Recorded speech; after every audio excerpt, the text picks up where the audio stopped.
Welcome, dear detective lovers, to a new tale from Mystery Vault. At the heart of a dazzling charity gala at Briarwood Manor, Pablo Picasso's The Azure Dancer vanished without a trace. No forced entry, no shattered glass, just a bewildering, empty frame. Was it a phantom theft or something far more intricate? Join us on a captivating journey into art, deception, and the unparalleled brilliance of Hercule Poirot. If you're ready to deduce alongside the master, please consider subscribing, giving this video a thumbs up, and sharing your thoughts in the comments below. Let the story begin. Chapter 1. The Gilded Cage. The year was 1940, and despite the distant rumble of a world at war, Briarwood Manor glowed with an almost defiant opulence. Nestled amidst the rolling green hills just outside Twickenham, the ancestral seat of Lady Cordelia Albright had shed its usual dignified quiet for the vibrant hum of an exclusive charity gala. Tonight, it was not merely a grand house, but a gilded cage brimming with the very cream of society, their laughter and chatter echoing through the polished halls. Lady Cordelia, a woman whose pearls seemed to gleam with the very essence of old money and impeccable taste, stood at the heart of the evening's dazzle. She moved with the confident grace of a hostess born to the role, her sharp eyes missing nothing, yet her smile never faltering. The true star of the evening, however, was not Lady Cordelia herself, but the masterpiece she had acquired a decade prior, Pablo Picasso's The Azure Dancer. Displayed prominently within a specially secured gallery, bathed in carefully calibrated lighting, the painting pulsated with a vibrant, almost restless energy, a stark contrast to the quiet grandeur of its surroundings. It was a recent acquisition, purchased in 1930, and its value had soared, making it the jewel in Lady Cordelia's already impressive crown. "Remarkable, isn't it, Hastings?" a familiar voice murmured beside Captain Arthur Hastings, drawing his attention from a particularly flamboyant feather boa. Hercule Poirot, impeccably dressed as always, his patent leather shoes gleaming, adjusted a cufflink with a precise movement. So much life captured on one mere canvas, one could almost believe it dances. Hastings, still feeling somewhat overwhelmed by the sheer volume of dazzling diamonds and booming pronouncements, nodded vaguely. "Absolutely, Poirot. Though I confess, modern art, it's a bit beyond me. Give me a good landscape any day, but I suppose it's quite valuable?" Poirot's eyes, keen and intelligent, twinkled. "Ah, Hastings, its value, they say, has increased tremendously since Lady Cordelia acquired it. And it is precisely that value that brings me here, you understand?" He gestured subtly with a manicured hand towards the milling guests. "The good people at Lloyd's of London have, shall we say, a vested interest in its continued security. My presence is merely a discreet consultation." Hastings blinked. "Lloyd's? Good heavens, Poirot, you mean they think something might happen to it tonight?" Poirot merely hummed, a non-committal sound that left Hastings feeling both reassured and slightly on edge.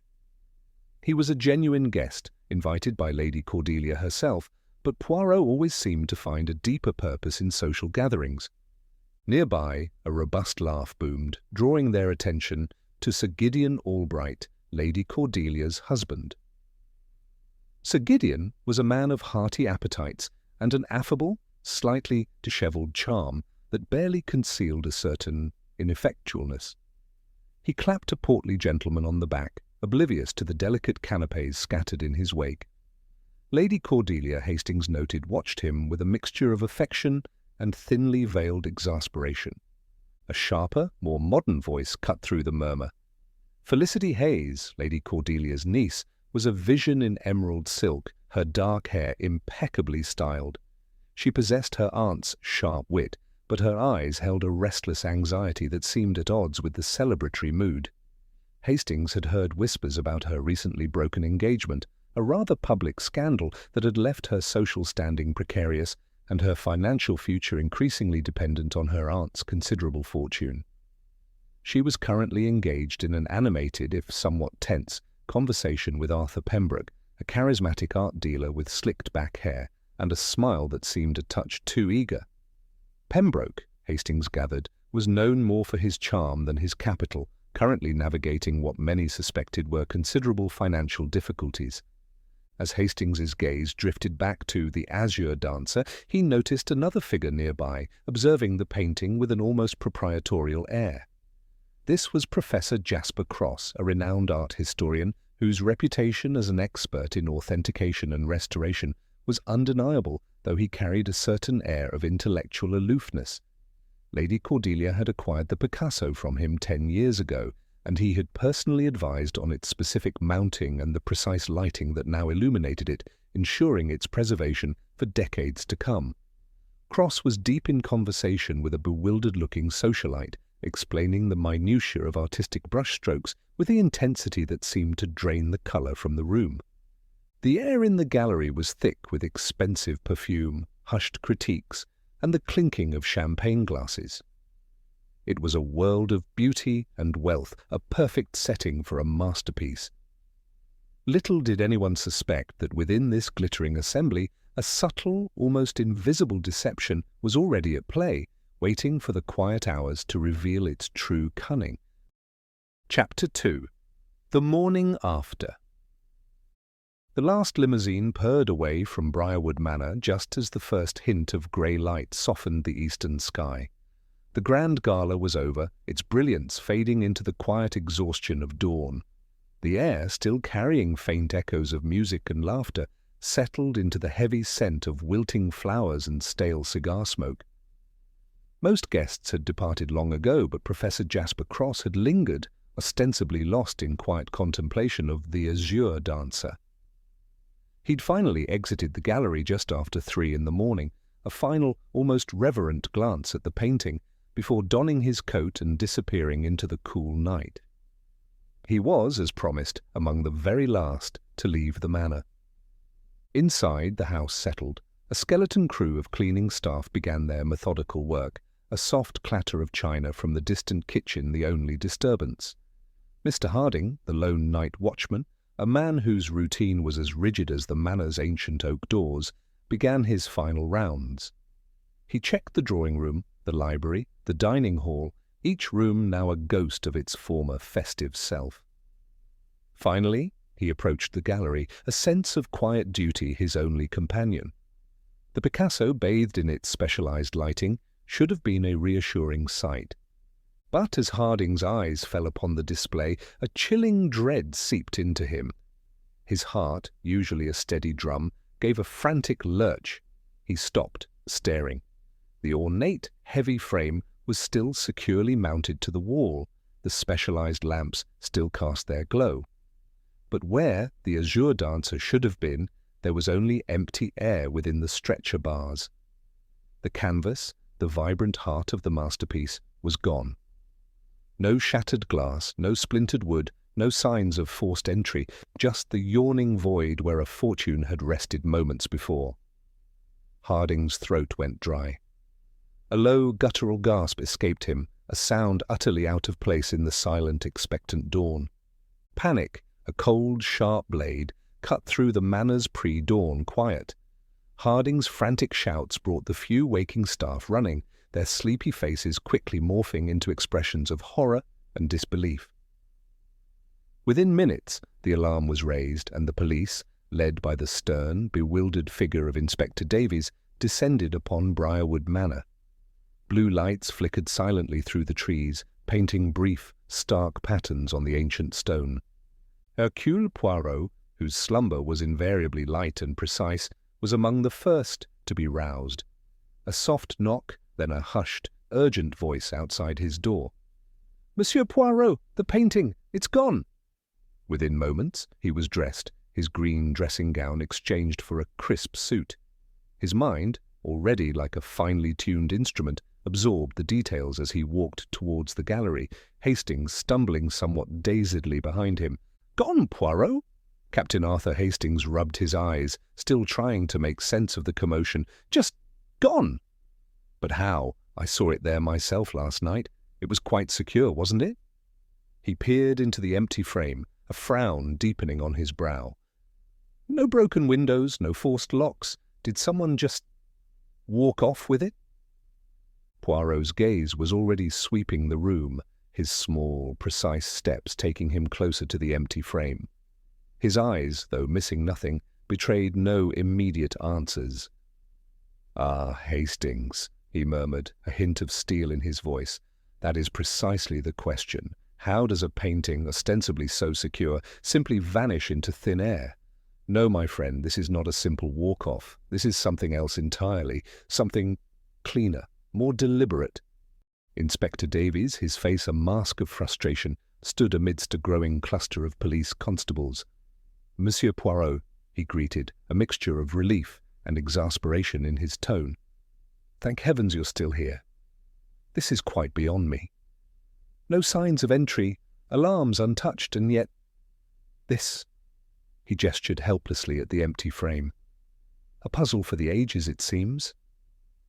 Poirot merely nodded, his eyes narrowed as he peered closer at the void where the Azure Dancer had been. The morning light, filtering through the high gallery windows, now illuminated every detail, every polished surface, every subtle curve of the empty frame. It was a tableau of perfect, baffling absence. "Indeed, Inspector," Poirot replied, his voice barely above a whisper. "A most intriguing puzzle, and, as it happens, one that Lloyd's of London will be most keen to see solved." His presence, now officially sanctioned by the insurance giant, shifted subtly from guest to investigator, his little grey cells already beginning their methodical work. Chapter 3. The Initial Survey and Suspects. The morning light, now fully present, streamed into the gallery, illuminating every dust mote dancing in the air, but revealing no obvious culprits. Inspector Davies, a man of solid, methodical habits, had already established his headquarters in the Manor's morning room, a place less grand but more practical for the task at hand. His constables moved with disciplined efficiency, cordoning off the gallery, photographing the empty frame, and taking initial statements from the bewildered staff. "No forced entry, Monsieur Poirot," Davies announced, joining Poirot by the empty frame. His voice was heavy with professional frustration. "Every lock on every window and door leading to this gallery is intact. The night watchman Harding swears he heard nothing, saw nothing amiss until his final round. It's as if the painting simply evaporated." Poirot nodded, his eyes, like highly polished lenses, meticulously scanning the scene. He ran a gloved finger along the outer rim of the massive frame, then peered closely at the exposed stretcher bars where the canvas had once been. "Indeed, Inspector, the remarkable absence of clues is in itself a clue, n'est-ce pas? No splintered wood, no torn fabric, no scuff marks from a struggle, only this emptiness." Hastings, still feeling rather useless, stood a respectful distance away. "It's baffling, Poirot. I mean, surely to cut a painting out like that, there'd be some mess. Some paint chips, perhaps?" "Precisely, Hastings," Poirot murmured, not taking his eyes from the frame. "But there is none, only the cleanest of disappearances. Tell me, Inspector," he turned to Davies, who had access to this gallery, say, after the majority of the guests had departed last night. Davies consulted a notepad.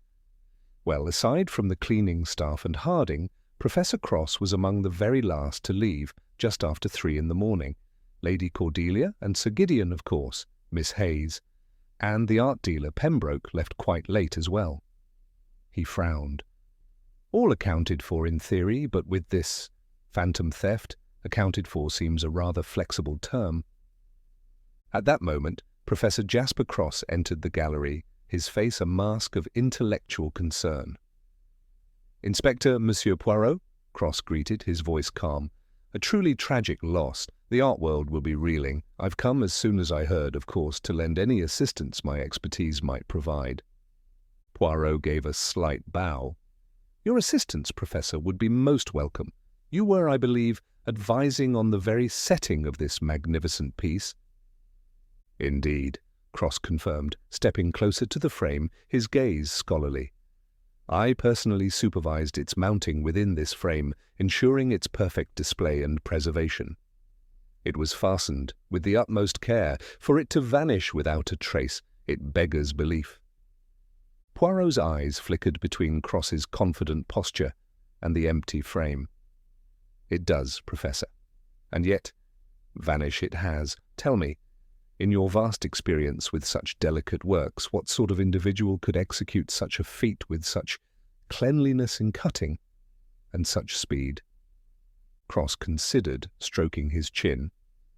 A professional, Monsieur Poirot, someone who knows precisely how to operate and who possesses the specific, very sharp tools for such an operation. A ghost, almost. As Davies continued questioning the staff, Poirot returned to the frame, his gaze now directed not at the empty space, but at the edges of the wooden frame itself and the exposed stretcher bars. He produced a small magnifying glass, no larger than his thumbnail, and peered closely. His eyes meticulously tracked along the inner rim, then moved to the remarkably sharp, clean-cut edges left by the missing canvas, almost too clean, implying an incredibly keen blade and rapid action. Poirot? Hastings ventured, observing his friend's intense focus. Found anything? Poirot straightened, a flicker of something unreadable in his eyes. Only more questions, Hastings. This is no ordinary disappearance. To remove a canvas from its frame in such a manner, it speaks not of a clumsy breaking in, but a different kind of skill. A desperate efficiency, perhaps, or a remarkable speed.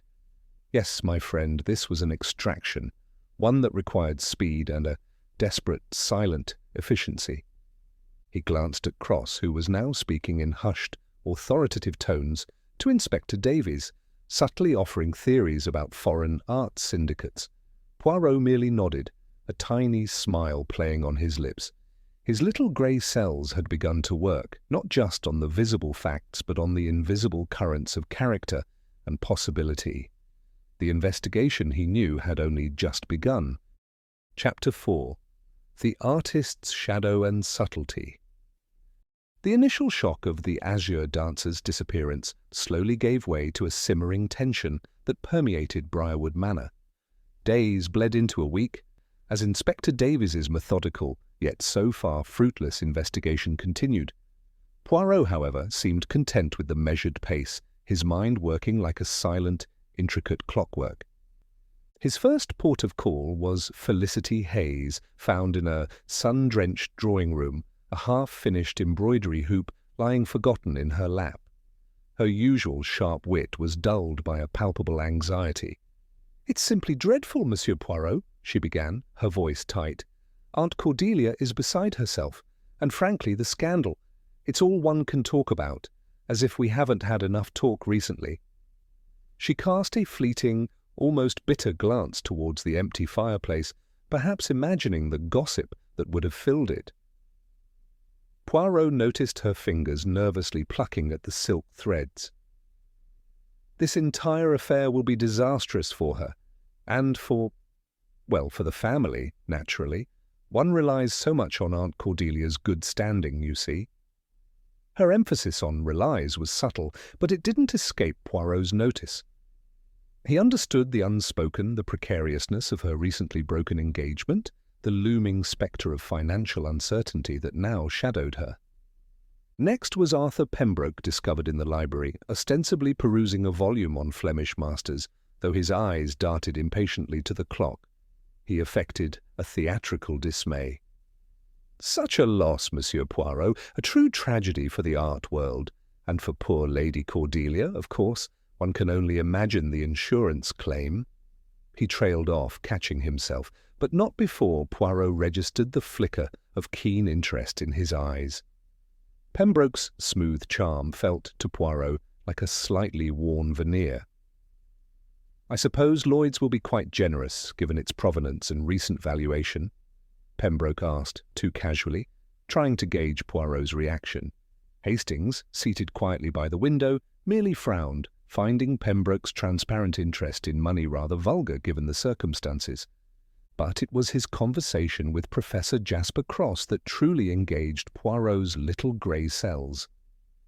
They met in the professor's temporary quarters at the manor, a small, austere room that felt more like a monastic cell than a guest suite. Cross sat ramrod straight, his hands clasped, a picture of intellectual composure. "A most perplexing affair, Monsieur Poirot," Cross stated, his voice calm, analytical. "Such a silent, untraceable theft. One can only conclude it was the work of highly specialized individuals, professionals from outside, perhaps, who possess intricate knowledge of such operations." "Indeed, Professor," Poirot agreed, his eyes never leaving Cross. "And you, who oversaw its very placement within the frame, you would know better than most the security of its setting. You emphasized its impregnability, I recall." Cross gave a precise nod. "I advised Lady Cordelia on the very best methods for its preservation and display. The frame was secured with the utmost care, the lighting meticulously calibrated to protect the pigments. It was, to all appearances, unassailable." He paused, a faint air of intellectual satisfaction about him, as if relishing the challenge even in tragedy. One must consider that such a disappearance would require not merely brute force, but an understanding of how these grand works are handled, perhaps even a knowledge of the materials themselves. He subtly steered the conversation toward complex anti-theft measures and international art syndicates, painting a picture of an external, highly organized operation. Poirot listened, head cocked slightly, his gaze unwavering. He then shifted the topic, almost imperceptibly. "Professor," he began, his voice taking on a softer, more philosophical tone, "you speak with such passion about these masters, Picasso, of course. You truly understand the essence, the soul of a great artist, n'est-ce pas? The unique essence, the genius that sets them apart, the profound connection an artist has to his creation." Cross's eyes, usually cool and academic, seemed to ignite with a subtle internal fire. His posture, already rigid, tightened further. He spoke with a quiet, almost fervent intensity.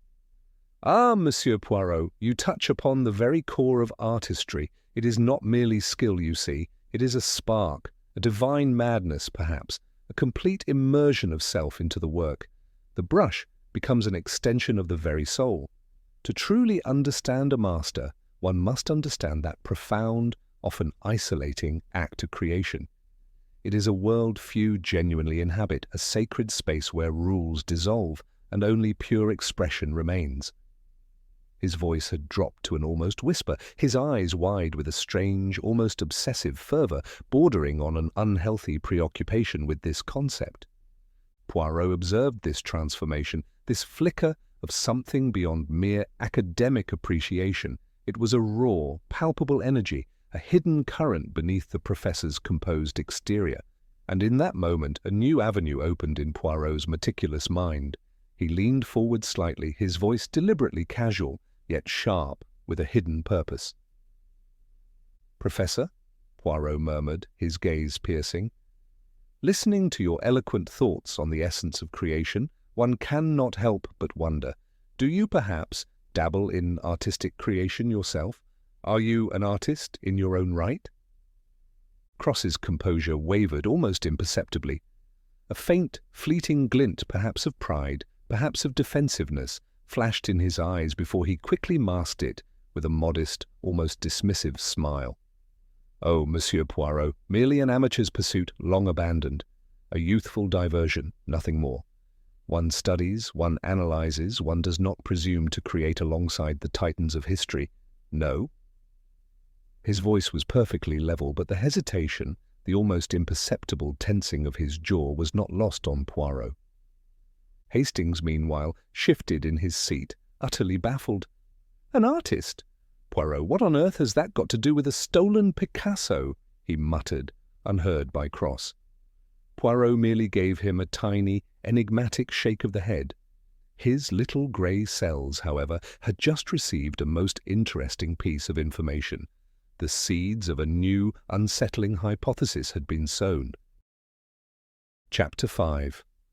Hidden Canvases and Deeper Probes. The void in the Picasso's frame loomed large in the Briarwood Manor gallery, one of England's most esteemed private collections. Following Inspector Davies's intensive initial search, Hercule Poirot, ever relentless, felt the pulse of the investigation quicken. The apparent lack of conventional clues only sharpened his focus, turning his little grey cells towards the less obvious, the subtle inconsistencies in human behaviour and the unspoken language of environment. Time was of the essence, speed was crucial, for the prestigious Lloyds of London, who had retained his services, expected decisive action and swift resolution. The time for indirect probes and subtle observations at the manor was over. With the initial on-site investigation complete, Poirot and Hastings had returned to London. Poirot decided on a more direct, yet still discreet course of action, a method he often preferred to the more cumbersome official police channels when dealing with the intricacies of human nature. The very next morning, without alerting Inspector Davies to his specific intentions, a courtesy he extended only when it served his own unique methods, he informed Captain Hastings that a small matter required his immediate presence accompanying him to a specific destination. "Where to, Poirot?" Hastings asked, gathering his coat, a familiar blend of confusion and unwavering loyalty in his voice. "Another of your small matters?" "I confess I'm still quite in the dark about the one at Briarwood." Poirot gave a tiny, enigmatic smile. "Patience, mon ami. The pieces, they assemble themselves. Sometimes one must merely change the scenery to see the picture more clearly. Come, a visit to a certain professor awaits." Hastings, though perpetually curious about Poirot's sudden movements, knew better than to question his friend's enigmatic departures when that look of intense, almost fierce concentration settled upon his features. The short journey from Poirot's apartment to Professor Jasper Cross's discreet townhouse, tucked away on a quiet scholarly street, passed swiftly. It was a world away from the aristocratic grandeur of Briarwood, a place where intellect rather than lineage held sway. Poirot, ever a master of psychological advantage, believed firmly in the element of surprise. Unannounced visits often yielded more genuine reactions, catching individuals off guard. He relied on his formidable reputation and an air of professional courtesy to gain entry. Cross, clearly surprised by Poirot's uninvited visit, received them in his study, a room designed to impress with its intellectual gravitas, yet one Poirot now suspected might hold far more than just academic secrets. Hastings noticed the windows of the study were open wider than strictly necessary for a mild morning, allowing a brisk draught. The room was a testament to impeccable academic taste. Floor-to-ceiling bookshelves groaned under the weight of ancient tomes on art history, their leather spines worn with age and study. Bound journals, weighty exhibition catalogues, and rare manuscripts filled every available space, speaking volumes of a lifetime dedicated to erudition. Exquisitely framed botanical prints, rendered with scientific precision, lined one wall, offering a subtle counterpoint to the more abstract works of art history. A small, delicate bronze sculpture stood sentinel on a polished mahogany desk, its surface gleaming in the morning light. Every item in the room spoke of a discerning scholarly mind, a life meticulously curated around the pursuit of knowledge. The air should have smelled faintly of old paper, perhaps a hint of pipe tobacco, and polished wood, the dignified, comforting scent of deep erudition. As Poirot and Hastings stepped across the threshold, Hastings took a deep breath, about to comment on the impressive collection, but then paused, a puzzled frown on his face. He sniffed. "Good heavens, Poirot," he muttered under his breath, leaning closer to his friend. "What is that odd scent?" Poirot's keen nose had already registered it, along with something far more telling beneath the heavy floral scent. Beneath the strong perfume and the faint, expected scent of scholarly pursuits, there was a faint but lingering scent of fresh oil paint and, even more strikingly, paint thinner. It was an aroma that seemed to emanate not from the air of the room, but from Professor Cross himself, clinging to his clothes and person. It was utterly incongruous with the dignified, purely scholarly atmosphere of the room. It spoke not of dusty research or quiet contemplation, but of recent, intensive artistic activity, likely interrupted by their arrival. Poirot's gaze swept the room, finding no obvious easels, no canvases on display, nothing that would outwardly explain such a powerful and alien aroma in a room ostensibly dedicated solely to analysis, not creation. His eyes narrowed almost imperceptibly, his mind already making connections. "Indeed, Hastings," Poirot murmured back, his voice low. "A most curious fragrance, n'est-ce pas? For a room of such intellectual pursuits." As Cross, affecting a polite if bewildered smile, gestured for Poirot and Hastings to take a seat, extending a hand in invitation, Poirot's eyes dropped. There, on the very tips of Cross's long, slender fingers, almost invisible against the skin and easily missed by a less observant eye, was a faint, stubborn, tiny mark of paint pigment. It was a mere speck, the size of a pinprick, but to Poirot it was a glaring anomaly, a physical contradiction to Cross's carefully cultivated image as a purely analytical, non-creative art historian. He mentally linked it, instantly and damningly, to the peculiar smell that pervaded the room and, more importantly, emanated from the professor. "A pleasant study, Professor," Poirot remarked, his voice smooth and devoid of inflection, betraying nothing of his internal calculations. He settled into an armchair, his gaze never quite leaving Cross. "One can almost feel the weight of history in these volumes." Cross smiled, a thin, almost weary expression that seemed to flicker with a hidden tension. "Indeed, Monsieur Poirot. It is where I find solace amidst the great minds of the past. A quiet refuge." "And you have been very busy in your refuge, it seems, Professor," Hastings chimed in, unable to resist, his nose twitching slightly. "That's quite a strong perfume you're wearing. And is that paint? Have you had decorators in?" Cross's smile tightened, his composure visibly, if subtly, faltering. His eyes darted nervously towards the slightly open windows, and a fleeting, slightly flustered expression crossed his face before he quickly regained his academic mask. "Decorators? Ah, no, Captain Hastings. Merely some old art books, perhaps. They can sometimes have a peculiar odor, you know, when taken down from the shelves." He gave a dismissive wave of his hand, but his eyes darted momentarily towards a closed door at the far end of the study. Poirot merely inclined his head, allowing the transparent pretense to stand. His little grey cells were now buzzing with renewed, precise suspicion.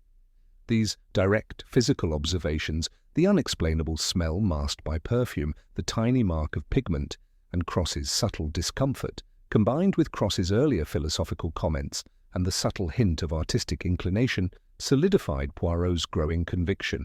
Professor Jasper Cross was far more than merely an art historian. He was a man with hands-on knowledge of paint, of canvas, of creation itself, and that in the context of a missing masterpiece was a most intriguing and increasingly damning discovery. Chapter 6. The Palette of Lies and Background Checks. The revelation at Professor Cross's London study, the faint, incriminating scent of paint, and the almost imperceptible pigment on his fingertips had solidified Poirot's suspicions into a keen, focused beam. The investigation, for Hercule Poirot, was no longer a general inquiry into a theft. It was a targeted pursuit of a specific deception orchestrated by a specific hand. With the enormous potential payout for the vanished Picasso looming, Lloyd's of London expected swift and decisive action. There was no time for idle speculation, only the methodical pursuit of truth. From the quiet sanctity of his London apartment, Poirot set about his task. He possessed an unparalleled network, a tapestry of acquaintances woven over decades in the most disparate corners of society. "You're quite sure about this, Poirot?" Captain Hastings inquired one morning, watching his friend meticulously consult an aged address book. "I mean, Cross seems so academic, so respectable. A pillar of the art world, they say." Poirot merely hummed, his brow furrowed in concentration, as he dialed a number. "Ah, Hastings, it is precisely the pillars that sometimes conceal the most interesting foundations. One learns much by examining the roots of a man, n'est-ce pas? A scholar is one thing, a creative mind, another entirely. A significant piece of the professor's past arrived a few days later, delivered by a terse telephone call from an old contact at an art school, a man who owed Poirot a favor from a long-forgotten diamond theft case years ago. The voice on the line, raspy with age, spoke of forgotten talents and old scandals. Cross, you say? Jasper Cross? Ah, yes, a brilliant mind even then. And a hand, Monsieur Poirot, what a hand! A truly brilliant talent, a superb painter in his youth. Everyone agreed he had the gift, a touch like the old masters themselves. The voice paused, a dry chuckle crackling over the line, laced with a cynical knowingness. There was even a notorious bet he made years ago at the Academy. A brazen young man full of himself, convinced of his own genius, claimed he could create a forgery so perfect no one, not even the professors, would tell the difference. Not without a microscope, that is. And you know, Monsieur Poirot? He won, with great success as he saw it, though it nearly ruined the Academy's reputation. But it caused a terrible uproar. The case became known, quietly of course, whispered behind closed doors, forced him to switch from creative endeavors to academia and analysis, they say. Such a waste of a promising artistic hand, some thought. Too risky, you see, too perfect. This was it. This was the turning point. Poirot replaced the receiver, his little grey cells now thrumming with vindication, a profound sense of satisfaction settling over him. The pieces were slotting into place with the satisfying click of a well-made lock. Cross was not merely an analyst of art, he was a master of its creation, a forger by proven talent, forced by scandal into a life of academic critique rather than artistic production. The missing Picasso, the Azure Dancer, now made chilling, artistic sense. Poirot's investigation into Professor Cross had also quietly revealed another facet of his illicit activities. Leveraging his impeccable reputation as an art historian and expert in authentication, Cross had, from time to time, discreetly sold rare masterpieces from his own collection to a select network of private, highly discreet collectors. These masterpieces, of course, were not genuine finds from forgotten aristocratic estates, but his own exquisitely crafted forgeries. These private sales, conducted with the utmost secrecy and through channels known only to Cross, provided him with a quiet, illicit income, further fueling his artistic ego and proving his ability to deceive even the most discerning connoisseurs. This secret life, built on a foundation of meticulously crafted artistic lies, added another layer of motivation and cunning to the professor's character, demonstrating a consistent pattern of profitable deception that extended beyond just the Azure Dancer. Arthur Pembroke, the slick art dealer, continued to draw Poirot's concentrated attention.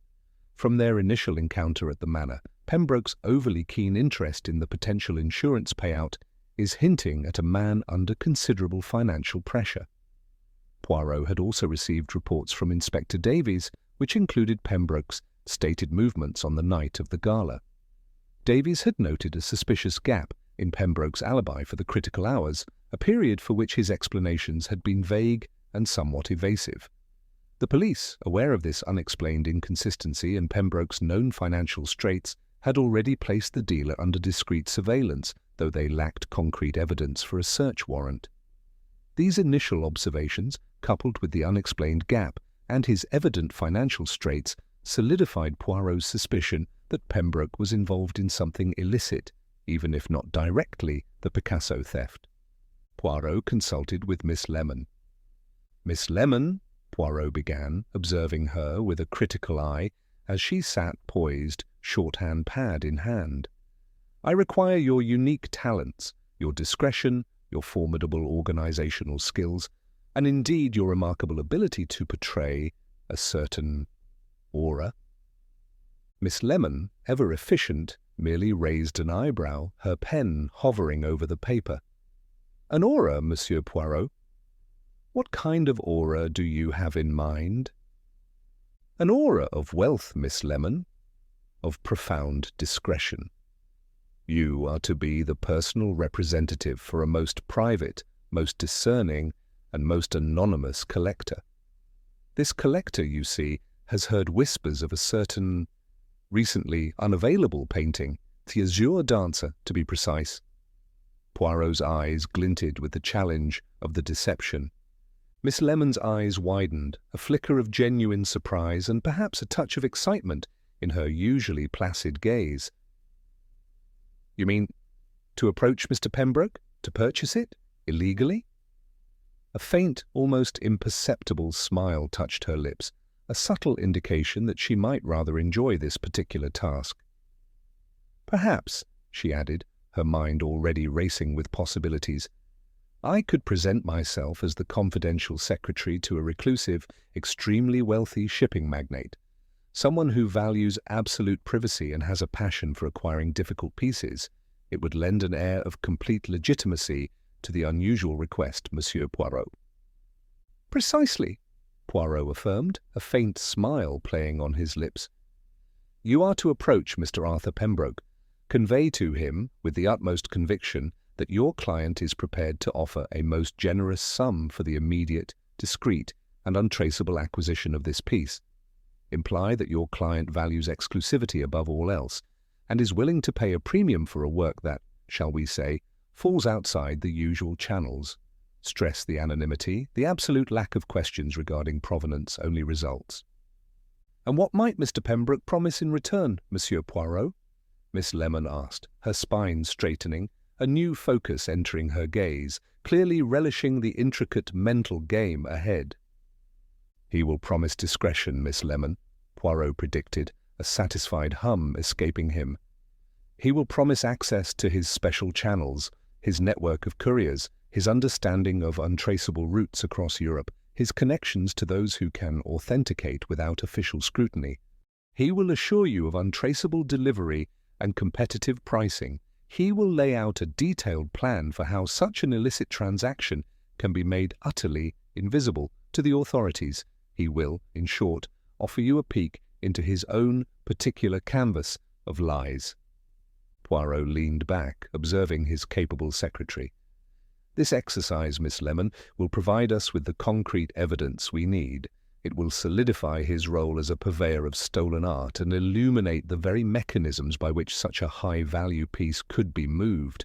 Crucially, Miss Lemon, your findings will tell us if Pembroke has direct access to this specific Picasso, which would implicate him as a direct accomplice in its theft, or if he merely offers other illicit artworks, confirming he is a separate criminal, a useful red herring, and that our thief indeed acted alone in the Azure Dancer's disappearance. It will confirm he is indeed a very bad egg, but a very useful bad egg for our purposes." Chapter 7. The Anonymous Collector.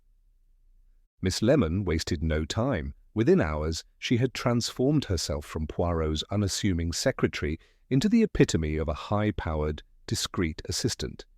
Her sensible tweed replaced by a chic, tailored suit, her demeanor subtly shifting to one of quiet authority and practiced confidentiality. To further establish her facade of representing immense wealth, she had even secured an apartment at the Savoy, ensuring her correspondence and calls originated from that most prestigious address. She then secured a meeting with Arthur Pembroke at a fashionable, yet discreet, London tea-room, chosen for its secluded booths and low murmur of conversation. Her mind, already racing with the intricate mental game, found a certain relish in the challenge. She planned to present herself as the confidential secretary to a reclusive, extremely wealthy shipping magnate, someone who valued absolute privacy and had a passion for acquiring difficult pieces, lending an air of complete legitimacy to the unusual request.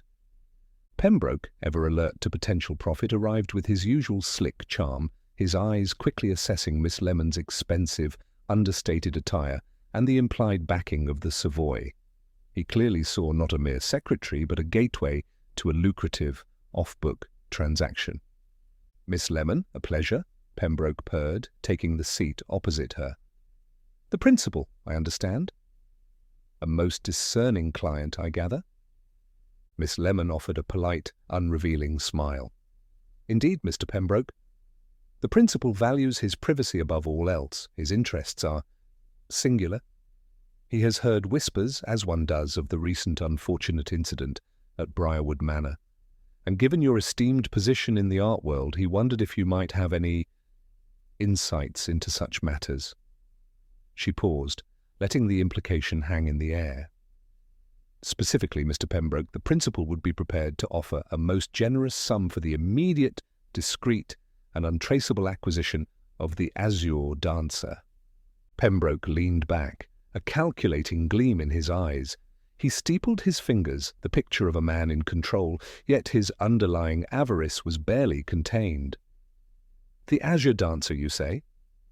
A magnificent piece, highly sought after, of course, and currently, shall we say, rather unavailable through conventional means. He paused, letting his gaze linger on Miss Lemon, testing her. Such an acquisition would require exceptional handling. My network, Miss Lemon, extends into certain specialized areas where provenance is less a history lesson and more a matter of negotiation. The principal appreciates discretion, Mr. Pembroke, Miss Lemon stated coolly, her voice betraying nothing. And results, he is prepared to pay a premium for both. His only concern is the absolute security of the acquisition, and naturally that the piece itself is authentic. Pembroke chuckled, a low, confident sound. Authenticity is guaranteed by my reputation, Miss Lemon. As for security, that's where my unique channels come into play. We're talking about specific intermediaries, highly specialized in moving high-value assets across borders without official notice. Not simply couriers, mind you, but individuals with a deep understanding of customs loopholes, secure transport routes, and untraceable payment methods. We've mastered the art of making a masterpiece vanish from one continent and reappear in a private vault on another, entirely off the grid. He then leaned forward, his voice dropping, almost conspiratorial.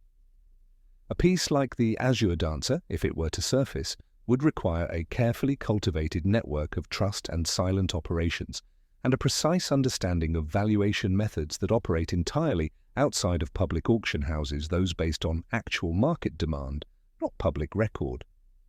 It would likely vanish for years, then perhaps reappear, decades later, in some obscure collection, quietly authenticated by someone with flexible ethics, someone whose reputation can withstand a few whispers. Miss Lemon merely nodded, her gaze unwavering, absorbing every detail with an almost photographic memory. And these mechanics, Mr. Pembroke? These channels? Does your network have access to this specific Picasso? Pembroke's confident smirk wavered almost imperceptibly. He cleared his throat. Ah, the Azure Dancer. A particularly hot item, shall we say. The current attention makes it difficult. However, he pivoted smoothly, his eyes alight with a new proposition. While that specific piece might present immediate complications, I can assure the principal that I have access to other equally magnificent, perhaps even more unique pieces that could be acquired with absolute discretion and delivered within weeks. Perhaps a lesser-known early Cubist work by Braque, or a stunning, privately held Modigliani. I have sources for pieces that have been off the market for years, works of immense value and singular beauty that my clients prefer to acquire without the tiresome publicity of auctions. He quickly retrieved a slim leather folio from his briefcase, sliding it across the table to Miss Lemon. Inside were several high-quality, discreetly marked photographs of other valuable paintings, clearly illicit. These, for instance, Pembroke gestured with a manicured hand, acquisitions managed with the utmost secrecy. Note the detailed yet untraceable certificates of appraisal. Payment would, of course, be handled through a series of offshore accounts, fully untraceable, using a tiered system to avoid suspicion. Delivery can be arranged through private air freight, with false manifests, directly to your client's preferred location in Europe or beyond, through specific, less scrutinized ports of entry. He went on to detail specific methods of valuation used in the shadows, the types of specialist couriers he employed, and the intricate layers of financial facilitators within his network. He even alluded to his connections with European financiers who dealt exclusively in such untraceable assets. Miss Lemon returned to Poirot's apartment later that afternoon, her expression one of quiet triumph. "Well, Miss Lemon," Poirot prompted, offering her a seat and a cup of perfectly brewed herbal tea. Did Mr. Pembroke sing for his supper?" "He did, Monsieur Poirot," Miss Lemon replied, her voice calm and precise, recalling every nuance without hesitation. "And quite a performance it was. He could not or would not confirm direct access to the Azure Dancer. He stated it was too hot at the moment." "Aha!" Poirot exclaimed, a triumphant gleam in his eye. However, Miss Lemon continued, unaffected by his outburst, he was more than eager to offer alternatives. He provided photographs and discussed detailed logistics for acquiring other illicit masterpieces. He explained the types of specialist couriers, the specific ports they use, the types of offshore accounts for payment, even the kind of discreet authentication available. She recounted the conversation with meticulous accuracy, detailing the precise phrases Pembroke used, the specific types of illicit art he could procure, and the intricate financial and logistical arrangements he promised. "Excellent, Miss Lemon! Truly magnificent!" Poirot clapped his hands together, his eyes shining. "This confirms it. Pembroke is indeed a major player in the black market for stolen art, a very bad egg, as I suspected, but he is not directly involved in the theft of this Picasso. He would have guaranteed it if he could, for the profit." "So Professor Cross acted alone?" Hastings asked, his eyes wide. "Precisely, Hastings," Poirot affirmed. "Pembroke is a useful red herring, leading us to understand the mechanisms of the art underworld, but proving that the Azure Dancer's disappearance was a crime of a different, more personal nature. Now we have concrete evidence of Pembroke's other dealings. This, Inspector Davies will find most compelling." Without delay, Poirot contacted Inspector Davies. "Inspector," Poirot began, his voice firm and confident, "I have now obtained the substantial evidence you require regarding Mr. Arthur Pembroke's illicit activities. My associate has procured detailed information on his network's operating procedures. I believe this will provide ample grounds for a search warrant of his office. I have good reason to believe you will find more than legitimate sales records there, Inspector." Davies, though accustomed to Poirot's uncanny methods, was clearly impressed by the specificity of the intelligence. "Indeed, Monsieur Poirot?" "Excellent. We'll move on him at once." Within hours, a warrant was obtained, and Davies's officers conducted a professional, thorough search of Pembroke's discreet London office. The results were swift and dramatic. Hidden within a false bottom of a desk drawer, the police discovered a meticulously kept ledger. This was no ordinary accounting book. It detailed secret, illicit art commissions, untaxed sales, and shadowy dealings with various anonymous buyers across the continent. It solidified Pembroke as a strong suspect, a man clearly involved in art crime, but of a different, more conventional nature. He was arrested, his reign as a shadow entrepreneur in the murky depths of the art world brought to an abrupt end. The discovery of the ledger, while damning for Pembroke, ultimately served to confirm Poirot's growing conviction about the Picasso. The true nature of the Picasso's disappearance, Poirot knew, lay not in the common thievery motivated by simple greed, but in something far more intricate, the desperate preservation of a colossal artistic deception orchestrated by a man who valued his hidden genius and his impeccable reputation above all else. The background checks on Cross had now confirmed it. Cross was the artist. The stage was now set for the final confrontation. Chapter 8. The Confrontation and the Forgery Unmasked. The arrest of Arthur Pembroke had sent a ripple of muted shock through the discreet circles of the London art world. His ledger, a damning testament to a thriving black market operation, confirmed his criminality. Yet for Hercule Poirot, Pembroke's downfall merely cleared the board, consolidating his status as a profitable red herring. The true target remained Professor Jasper Cross, the man whose past as a master forger painted a far more intricate and personal crime. The stage was now set for the final act. Recognizing the need for scientific precision, Poirot had specifically asked Inspector Davies to send the remnants of the painting's canvas found on the frame at Briarwood to a trusted, independent forensic art laboratory for analysis.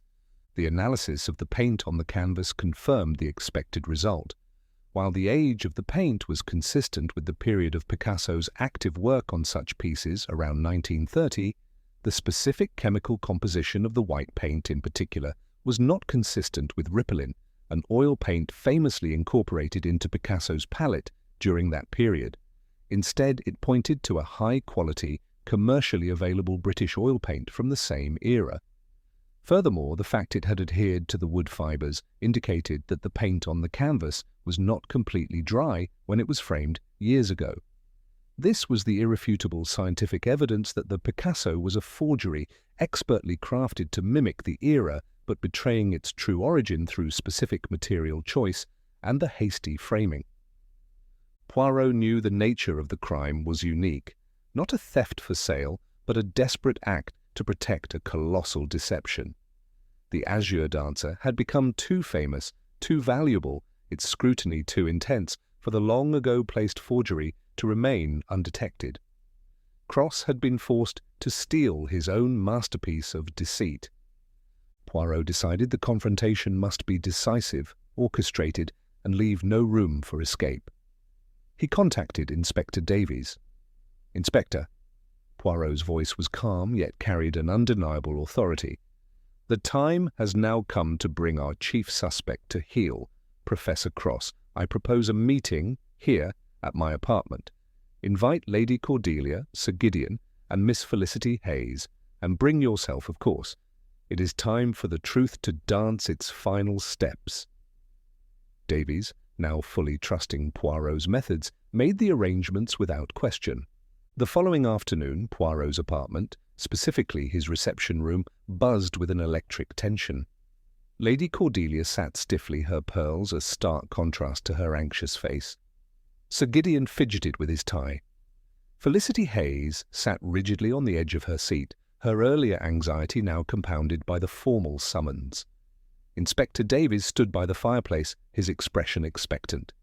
Professor Cross, impeccably dressed as always, sat with an air of academic composure, though Poirot noted the subtle tremor in his hands as he accepted a cup of coffee. Hastings, ever the loyal second, watched from a corner, his brow furrowed with a familiar mixture of anticipation and bewilderment. Poirot cleared his throat, his eyes sweeping over each face. "Mes amis," he began, his voice surprisingly soft, yet it commanded immediate attention. "We are gathered today not merely to discuss the unfortunate disappearance of the Azure Dancer, but to unveil a crime of an altogether more fascinating, more psychological nature. A crime, I venture, conceived by genius, executed with cunning, and driven by a pride both profound and perverse." He paused, letting his words settle. "When I first surveyed the scene at Briarwood Manor, the cleanliness of the theft, the lack of struggle, the absence of debris, it spoke to me. It was not a clumsy burglary, it was an extraction, precise removal. This led me to consider who possessed not merely the motive for theft, but the skill for such an act, and then my thoughts turned to our esteemed Professor Cross." Cross's composure remained, though his grip on his coffee cup tightened. "Monsieur Poirot, my role as an art historian is purely analytical. I assist in understanding, not in removal." "Indeed, Professor," Poirot responded, his gaze sharp. "But analysis often stems from a deep, intimate understanding. Let us consider for a moment the past. Specifically, your brilliant, though controversial youth at the Academy of Art. Did you not, Professor, once engage in a notorious wager, a challenge to create a forgery so perfect, so indistinguishable that even your most astute professors were fooled?" Cross's face pale, a fleeting flash of alarm in his eyes. He opened his mouth, but no sound emerged. Poirot pressed on, his voice gaining momentum. "My discreet inquiries confirm this, Professor. You were a superb painter in your youth, a truly brilliant talent, forced to abandon your creative pursuits after the ensuing scandal. A great tragedy, some might say, that such a hand was lost to academic critique." He then recounted his unannounced visit to Cross's London study. "I recall the pleasing arrangement of your scholarly volumes, Professor, but I also recall a faint but persistent scent of fresh oil paint and, even more strikingly, paint thinner that clung to the air, an aroma wholly incongruous with mere historical study." And on your fingertips, Professor? Poirot extended a hand towards Cross. A tiny, telltale mark of paint pigment, evidence, I believe, of very recent, very active artistic engagement. Cross shifted uncomfortably, his academic mask beginning to crack. Old books, Monsieur Poirot, they can sometimes carry peculiar odours. And a mark, perhaps from handling some rare painted manuscript. As Cross's words hung in the air, the sharp, insistent ring of the telephone from Miss Lemon's adjacent office cut through the tense silence of Poirot's reception room. Miss Lemon herself appeared at the door, her expression discreet but urgent. "Inspector Davies, sir," she announced, holding out the receiver. "A call for you, from Scotland Yard." Davies gave Poirot an apologetic glance before excusing himself to take the call, stepping just outside the room into the privacy of Miss Lemon's office. His initial "Davies here" quickly turned into a series of sharp, incredulous, "Yes, yes." "And are you certain?" His voice rose with barely controlled excitement, clearly audible through the closed door. He reappeared moments later, his eyes wide, fixed on Professor Cross with a dawning look of utter astonishment. "Monsieur Poirot," Davies exclaimed, his voice barely controlled excitement. "My men, searching Professor Cross's residence on a separate warrant concerning art market irregularities, have made a most illuminating discovery. Tucked away behind a cleverly disguised false wall in his townhouse, they have found an entirely hidden artist's studio, and, monsieur, on an easel, a half-finished masterpiece, a cubist work of astonishing quality, it appears to be a new Picasso-esque creation, almost complete." A stunned silence filled the room. Cross's face, already pale, now drained of all colour. His eyes flickered wildly, betraying a panic far deeper than before. Poirot nodded slowly, a knowing glint in his eyes. "Indeed, Inspector, most illuminating. It seems Professor Cross has been rather more creative than he let on." He turned back to Cross, his voice now a quiet, inexorable force. "But, Professor, all these pieces fit together, do they not? Your hidden talent, the recent evidence of your artistic activity, and now we have scientific proof. Remnants of the painting's canvas were found on the frame at Briarwood. These remnants have been subjected to rigorous analysis. The results, Professor, are unequivocal. They reveal a specific composition of materials and pigments that, when combined with the proven inconsistencies in the paint's composition compared to Picasso's known palette, and the undeniable fact of your own past as a master forger, points irrefutably to your hand. It is the mark of your secret genius, confirmed by science beyond all doubt." Cross stared, utterly frozen, the last vestiges of his composure crumbling before the weight of scientific certainty and the fresh news of his hidden studio. The blood drained from his face, leaving it a sickly grey. "You see, Professor," Poirot continued, his voice relentless, "the extraction was not of a Picasso but of a Cross. A clever manoeuvre designed to appear as a professional art heist, when in fact it was a meticulous cover-up orchestrated by the artist himself. The true Picasso, I believe, was spirited away by your own hand at that time, replaced by your brilliant copy. The decision to make the collection public, Professor, was the final catalyst. Such intense scrutiny on an artwork now accessible to the masses would inevitably expose your masterpiece of deceit. You stole your own painting, Professor, your forgery, designed to be destroyed to protect your academic life and your monumental secret." Hastings gasped. "Good heavens, Poirot! He stole his own forgery."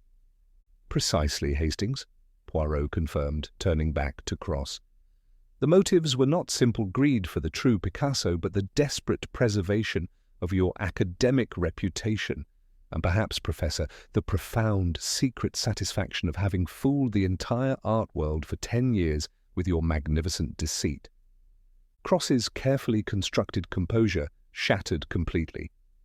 His face, already pale, turned ashen, and his eyes, wild with a mixture of terror and a strange, desperate pride, darted around the room. He clutched his head. The shame, the exposure, I couldn't allow it.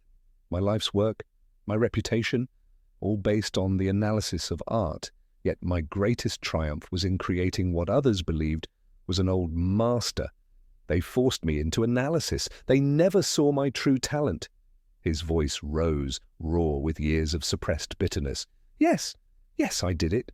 I replaced it years ago. My Azure Dancer was perfect. And when the real one became too famous, too risky, and I had to remove my own work, destroy it, no one must ever know. He collapsed back into his chair, a broken man, the confession tumbling out in a torrent of furious, agonized words. The room fell silent, the weight of the revelation hanging heavy in the air. Inspector Davies moved forward, grim-faced, to take Cross into custody. Chapter 9. The Recovery and Resolution. The confession hung heavy in Poirot's reception room, a bitter, resonant echo of a genius betrayed by his own hubris. Professor Jasper Cross, now a gaunt, defeated figure, offered no further resistance as Inspector Davies grimly approached to lead him away. The assembled company, Lady Cordelia, Sir Gideon, and Felicity Hayes, remained in a stunned silence, grappling with the incredible unravelling of a trusted academician.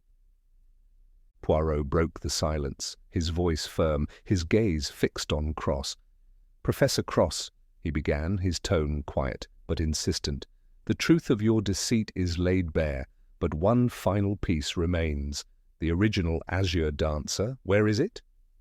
Cross, his head still bowed, slowly lifted his gaze. His eyes, though devoid of their earlier defiance, held a flicker of a strange, almost detached pride. "The original?" he murmured, his voice hoarse, but regaining a trace of its former academic clarity. "I kept it safe, a treasure, a final irony, Monsieur Poirot, the true masterpiece, hidden by the very man who replaced it. It is in my London townhouse, a cleverly concealed compartment built into the very foundations of my library, a niche behind a false section of shelving designed to hold a truly valuable volume." He even offered a faint, sardonic smile. "You would find it behind the third edition of Vasari's Lives of the Artists, Monsieur Poirot, a fitting resting place, wouldn't you agree?"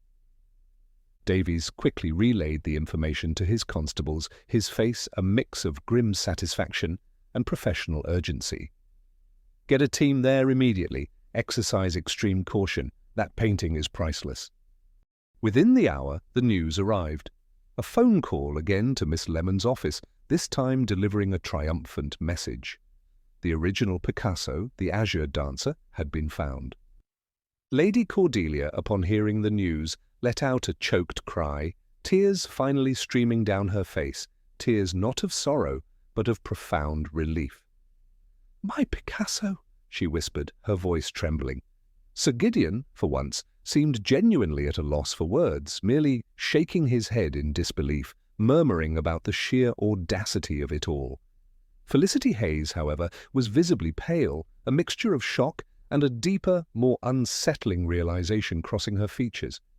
The painting that had been the focus of so much family tension, so much financial anxiety, was finally confirmed as genuine. A short time later, after the other guests had departed, Inspector Davies returned, his face beaming with unconcealed satisfaction. "It's secured, Monsieur Poirot, the real one. Undamaged, a magnificent piece. We've got it under heavy guard en route back to a secure vault." "Excellent, Inspector."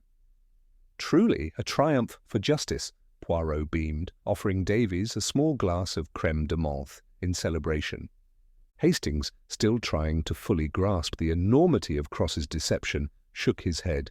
"To think, Poirot, all those years everyone fooled, and he kept the original hidden away himself. What a nerve!"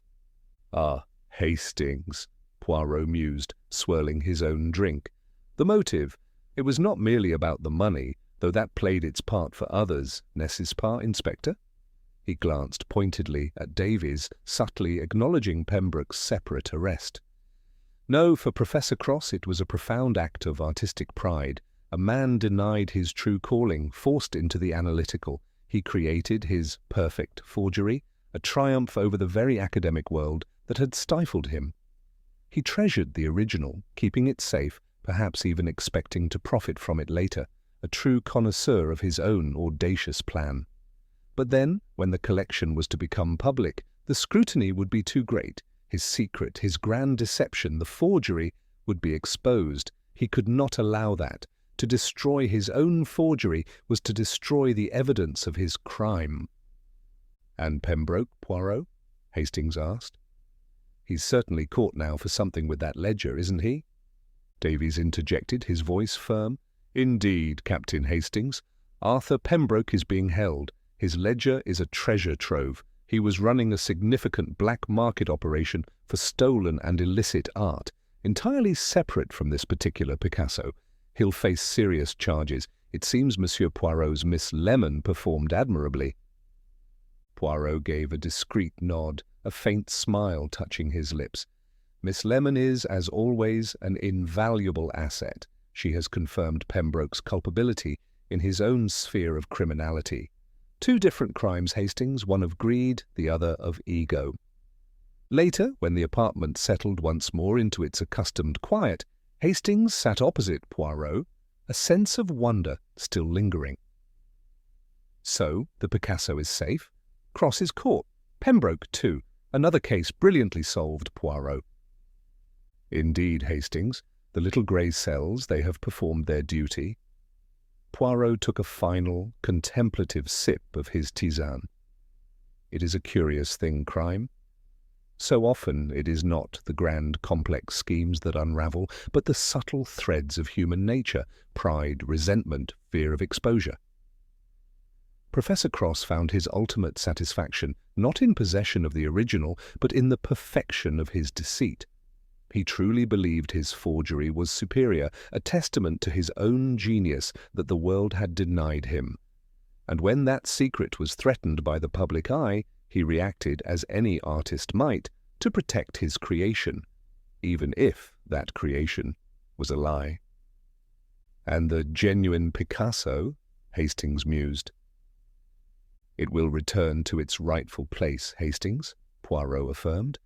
"Its authenticity now unassailable, its journey through deception finally concluded. For every lie there is always a truth, however well hidden, and it is my pleasure, always, to assist in its unveiling."